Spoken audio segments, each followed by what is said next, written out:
Silence is not empty. It is loaded. And most people panic the moment it appears. When you speak too fast to defend yourself, you give away something precious. You give away control. The person who stays quiet decides who feels uncomfortable. And discomfort is where power changes hands. There is a reason this knowledge feels forbidden. Because once you see it, you can't unsee it. And once you use it, people react differently to you forever. The law is simple. Power does not explain itself. The moment you rush to justify, clarify, or defend, you announce uncertainty. Not about the facts. About your position. Machiavelli understood this clearly. Authority that needs explanation is already cracking. Real power lets silence do the work while others expose themselves. Silence forces the other side to move first. And whoever moves first reveals weakness. This works because of how people are wired. Human beings hate uncertainty. They need feedback to feel safe. When you remove that feedback, their mind fills the gap with fear, doubt, and imagination. When someone accuses you and you immediately respond, you lower yourself to their frame. You accept their authority to judge. You begin playing defense in a game you didn't need to enter. Silence does the opposite. It denies them confirmation. It makes them question their own position. Ego starts to itch. Insecurity rises. They wonder if they miscalculated. Is he unbothered? Is she above this? Did I just expose myself? Silence turns their attention inward. And people hate that. Status works the same way in every social system. The higher the rank, the less explanation required. The lower the rank, the more noise.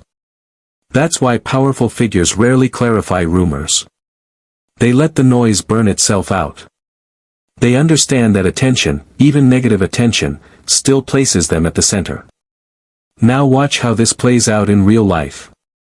In office politics, someone questions your decision in a meeting.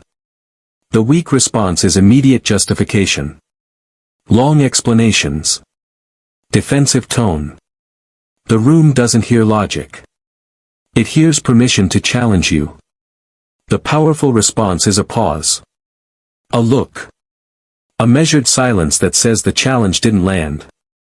Often, the accuser backtracks on their own. They soften. They add qualifiers.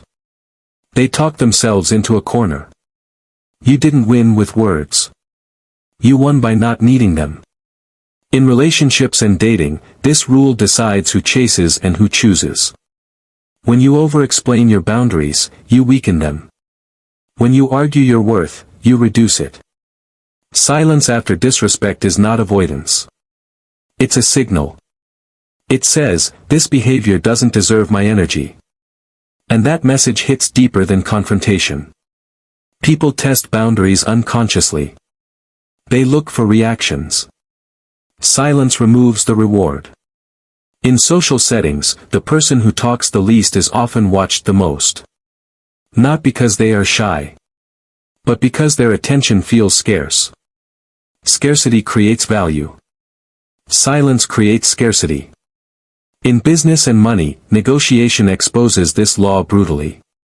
The one who rushes to fill silence reveals urgency. The one who can sit calmly reveals leverage.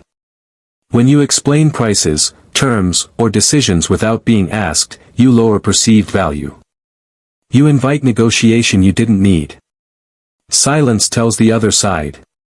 This stands as is. And many times, they accept it just to escape the tension. Now let's talk about what destroys this power. Weak people believe silence means losing. They think if they don't speak, they'll be misunderstood. They fear being judged without a defense. So they rush. They overtalk. They overshare. They explain motives no one questioned. They apologize for things that weren't wrong. They react emotionally to bait. Every word tightens the trap. Another mistake is emotional silence. This is not calm silence. This is sulking, passive aggression, visible frustration. That kind of silence leaks insecurity. It invites pressure. Powerful silence is controlled. Neutral. Unmoved. It does not beg for attention. It withholds it. Another mistake is using silence as punishment. That turns it into a tactic, not a presence. People feel the manipulation. True power doesn't need to punish. It simply withdraws engagement. Now, the elite understand a few silent patterns. First, they delay response without explanation.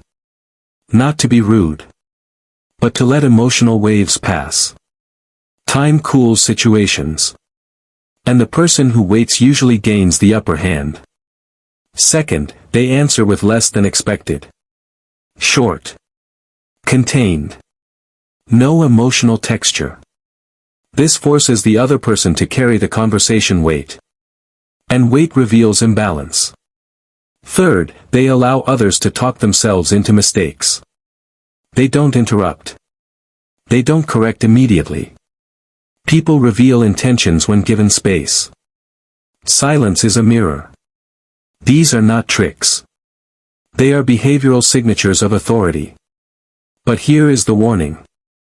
Silence is dangerous when used without awareness. It can isolate you if you don't understand timing.